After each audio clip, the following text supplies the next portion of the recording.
Di awal tahun ini, pasar mobil listrik Indonesia bisa dibilang mulai memasuki fase baru. Dari pilihan brand yang semakin banyak, hingga ada wacana mengenai perubahan insentif buat mobil listrik. Kabarnya, pemerintah bakal memfokuskan insentif ini untuk mobil produksi lokal. Di satu sisi, tentunya ini berita yang positif ya. Soalnya, kebijakan ini akan mendorong investor asing buat bikin pabrik di Indonesia. Dan juga akan memberikan benefit ke existing investor yang sudah mempunyai pabrik di sini. Tapi, di sisi lain, ini juga bakal bikin banyak orang bertanya-tanya, apa efeknya ini ke harga mobil listrik ke depannya? Apalagi kalau kita ingat, di pertengahan 2025 kemarin, kita sempat bahas gimana perang diskon antar brand EV ini bikin harga mobil listrik turun cukup agresif. Dan efeknya langsung terasa ke pasar mobil bekas. Maka dari itu, di sini tim Overpost bakal memberikan update berdasarkan data yang terbaru. Brand mobil apa aja yang depresiasinya itu paling terjaga, mana yang paling boncos, dan gimana caranya kalian bisa maksimalin cuan. Kita bahas semuanya di sini. Let's go!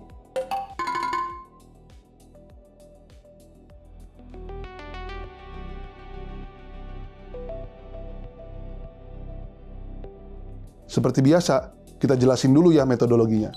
Di sini, tim Overpost mau dapetin grafik depresiasi mobil listrik. Artinya, kita ambil harga mobil baru, dan kita bandingkan dengan harga bekasnya 1 hingga 3 tahun ke depan.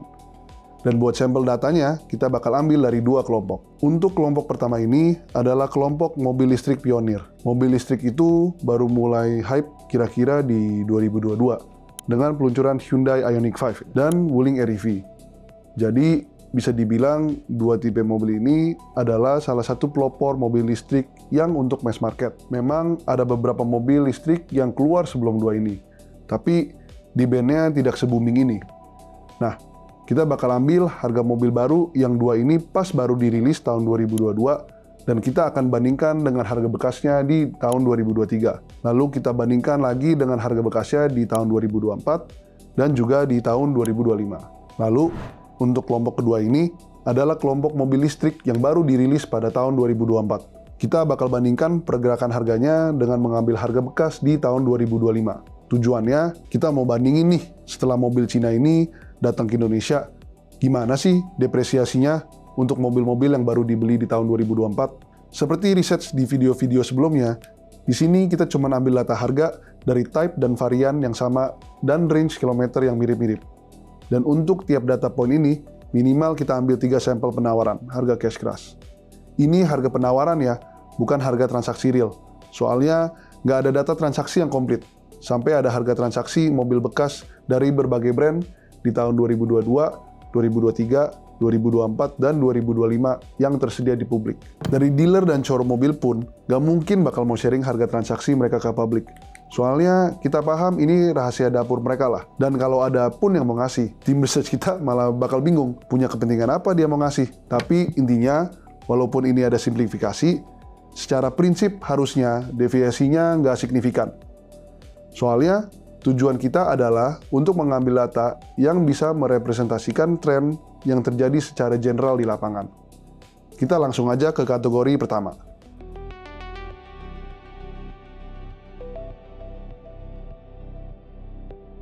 Di kelompok pertama ini, kita bakal pakai 2 brand yang bisa dibilang pioneer mobil listrik di Indonesia yang masih eksis sampai sekarang, yaitu Ioniq 5 dan Wuling REV. Untuk Ioniq 5, kita pakai varian Signature Long Range, dan Wuling REV kita juga pakai varian Long Range. Kita bisa lihat tren datanya, dari harga baru di tahun 2022 ke 1 tahun berikutnya di tahun 2023. Untuk Wuling REV, kita bisa lihat waktu kita beli di 2022, itu ada mengalami depresiasi di resale value-nya hingga hanya tersisa 86,4% dari harga baru. Tetapi, untuk Ioniq 5, malah ada kenaikan harga menjadi 106,4%. Ini menarik ya. Artinya, setelah setahun dirilis, harga Ioniq 5 ini justru lebih mahal dari harga barunya di dealer. Kita bisa asumsi ini gara-gara hype atau akibat supply yang masih terbatas di awal-awal mobil listrik mulai rame di Indonesia. Tapi kalau kita lanjut ke tahun kedua, yaitu 2024, Ioniq 5 ini resale value-nya langsung turun drastis ke 68,7%. Sementara REV turun ke 62,7%. Dan masuk ke tahun ketiga, yaitu 2025, resale value REV ini turun ke angka 41% dan Ioniq 5 ke 59,7%. Jadi kalau dilihat, meskipun tren resale value kedua mobil ini sama-sama mengalami penurunan dalam jangka panjang, tapi yang unik Ioniq 5 sempat mengalami fase di mana harganya naik dulu di awal, baru kemudian turun. Sementara REV konsisten turun dari tahun ke tahun. Dan kalau kita zoom in ke periode antara tahun 2022 dan 2023, kita bisa bedah lagi pergerakan harganya jadi 3 titik. Pertama di 2022 awal. Ini adalah harga Ioniq 5 baru pada saat rilis di bulan Maret. Kedua di 2022 akhir. Ini harga mobil bekas Ioniq 5 sebelum umurnya 1 tahun. Dan terakhir di 2023. Ini adalah harga mobil bekas setelah umurnya 1 tahun. Nah, kita bisa lihat, di akhir 2022, harga bekasnya bahkan sempat naik ke angka 115,3%. Tembus sampai 15% di atas harga jual resminya. Setelah itu, di tahun 2023, harganya sedikit melandai, turun jadi 106,4%. Tetap di atas harga barunya, tapi udah nggak setinggi akhir 2022. Tim Overpost sendiri memang menemukan hype yang sangat tinggi di tahun 2023 ya, untuk Ioniq 5. Terlihat dari jumlah pesanan yang membludak, di mana sampai banyak customer yang mengeluh inden yang awalnya berbulan-bulan, malah menjadi sampai 1 tahun.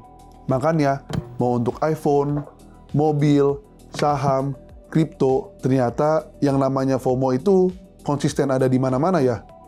Dan khususnya untuk mobil, orang itu bisa loh, ada yang mau bayar lebih, supaya bisa jadi orang pertama yang nyetir mobil Ioniq 5. Kemudian, kalau kita zoom in di tahun 2025, kita bisa lihat setelah 3 tahun Ioniq 5 dan Wuling REV itu dirilis, resale value kedua mobil ini mengalami depresiasi yang kurang lebih sama.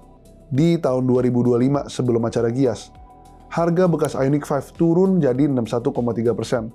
Dan angka ini mirip dengan Wuling REV yang di angka 61,9%. Baru setelah acara Gias, Wuling REV mengalami penurunan tajam ke angka 41,5%. Dan menariknya, Ioniq 5 turunnya cuma sedikit di angka 59,7%. Jadi, bisa dibilang kedua brand ini sama-sama mengalami penurunan di tahun 2025 sebelum Gias.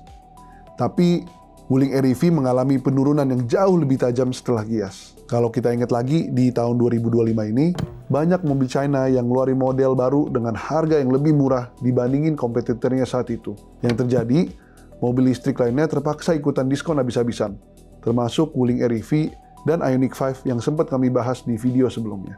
Untuk Ioniq 5 NIK 2024, di tahun 2025 sebelum Gias, harga barunya masih relatif stabil, bahkan naik tipis ke sekitar 100,9% alias 0,9% lebih tinggi dari harga barunya saat rilis di 2024. Saat Gias, sempat ada penurunan cukup signifikan ke angka 69,3%. Tapi setelah event Gias, alias di Q4 2025, harga barunya kembali naik, bahkan mendekati harga saat awal rilis, yakni di angka 94,4%. Jadi bisa dibilang, diskon buat Hyundai Ioniq 5 ini cuma sementara saat event Gias berlangsung. Karena setelah itu, harganya balik ke harga normal. Sementara polanya berbeda di Wuling REV. Di paruh pertama 2025, harga barunya juga sempat naik tipis ke angka 102%. Alias 2% sedikit lebih tinggi dibanding harga baru di awal 2024. Tapi saat Gias, harga barunya langsung terjun ke angka 64,5%. Dan setelah event berakhir, harganya tidak kembali naik, dan justru makin turun ke level rendahnya di angka 57,7%. Jadi kalau disambungkan dengan data pasar mobil bekas di awal tadi, polanya jadi cukup masuk akal. Ketika harga mobil barunya kembali mendekati level awal, tekanan ke harga bekasnya juga cenderung lebih ringan. Tapi ketika harga mobil barunya tetap rendah setelah diskon besar, pasar mobil bekasnya ikut ketekan lebih dalam.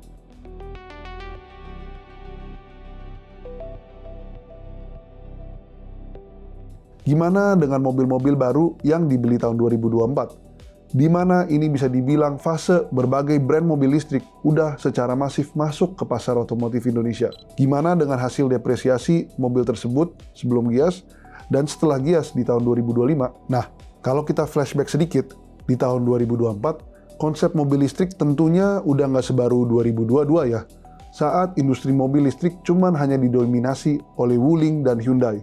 Di tahun 2024 ini, udah ada banyak brand yang masuk, dan tentunya semakin banyak kompetitor, semakin bagus buat konsumen ya. Soalnya harga mobil listrik makin kompetitif. Paling enggak ada 34 model baru yang rilis di tahun 2024. Dan untuk hasil research yang kedua, di kelompok ini kita ambil sebanyak 11 sampel mobil, mulai dari Wuling REV Long Range, Wuling Bingo EV Premium Range, Wuling Cloud EV Pro 80, BYD Dolphin Premium, BYD Atto 3 Superior, BYD M6 Superior 6 Seat, BYD Seal Performance, Neta V2 Performance, Chery J6, Chery Omoda E5, dan Hyundai Ioniq 5 Signature Long Range.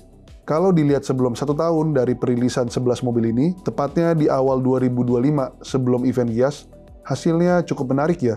Di kelompok yang masih relatif tahan resale value-nya, ada Chery J6 yang nilainya masih terjaga di angka 95,9%, lalu disusul BYD Dolphin di 92,9%, BYD M6 di 90,5%, Neta V2 di 80,8%, Chery Omoda di 78,2%, BYD Seal di 77,9%, BYD Atto 3 di 77,7%, dan Wuling Cloud di 77,6%. Sementara di sisi lain, ada juga beberapa varian mobil yang bahkan belum genap 1 tahun, tapi resale value-nya udah turun lebih dari 30%. Di kelompok ini ada Hyundai Ioniq 5 yang turun ke 67,2%, Wuling Bingo di 64,6%, dan Wuling REV di 60,7%. Lalu, kalau kita lihat di rentang waktu 1 tahun setelah rilis, ini sampel-sampel harga mobil bekas yang kita ambil di akhir tahun 2025 alias setelah Gias. Hasilnya masih cukup konsisten ya. Chery J6 menjadi EV yang paling awet dengan resale value 90,2%, disusul BYD M6 dengan resale value 78%, BYD Dolphin di 77,9%, BYD Atto 3 di 77,7%, dan BYD Seal dengan resale value 70,7%. Kemudian, untuk 6 mobil terboncos, alias resale value-nya sudah turun lebih dari 30%, yaitu ada Chery Omoda E5 di 67,8%, Hyundai Ioniq 5 di 65%, Wuling Cloud 64,3%, Neta V2 di 59,6%, Wuling Bingo di 51,6%, dan yang paling boncos adalah Wuling REV dengan resale value yang tersisa hanya 44,7% dalam jangka waktu setahun setelah kita beli mobil barunya di tahun 2024. Jadi bisa dibilang, depresiasi mobil listrik yang rilis di tahun 2024 ini hasilnya cukup variatif. Ada mobil listrik yang harganya paling awet. Setelah 1 tahun, harganya cuma turun sekitar 10% dari harga barunya. Tapi ada juga mobil yang nilainya sudah berkurang lebih dari setengah. Lalu, kalau kita coba kelompokkan mobil yang pabrikannya sama, di sini muncul pola menarik.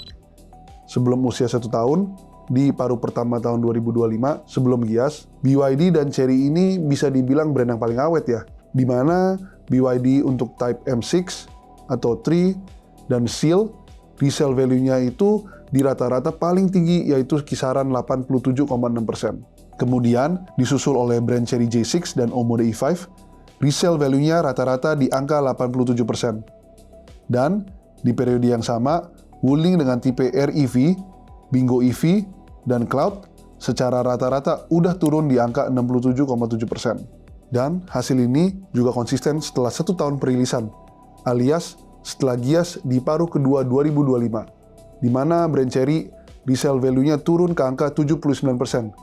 Selisih sedikit dengan BYD di angka 76,1%. Sementara untuk Wuling, depresiasinya paling signifikan, turun di 53,6%. Jadi, bisa dibilang Wuling ini depresiasi harganya paling merosot tajam di antara brand EV lain. Khususnya untuk mobil baru yang kalian beli di tahun 2024.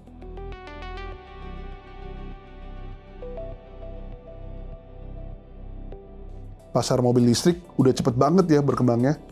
Di tahun 2022, pilihannya sedikit, demand relatif tinggi. Sekarang, mungkin demand-nya naik, tapi supply-nya lebih banyak lagi. Konsumen dimanjakan dengan pilihan yang sangat banyak. Iklannya di mana-mana, diskonnya besar-besaran. Dan dengan mulai munculnya wacana perubahan insentif dan kebijakan buat mobil listrik, ini tentu bakal jadi fase baru lagi buat pasar EV.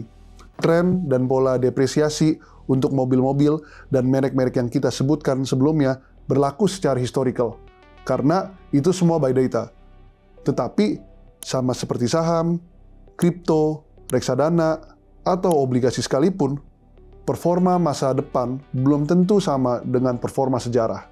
Dari kacamata konsumen yang udah beli mobil baru di tahun-tahun sebelumnya, tentu bakal seneng apabila harga mobil baru yang mereka beli di tahun 2026 naik.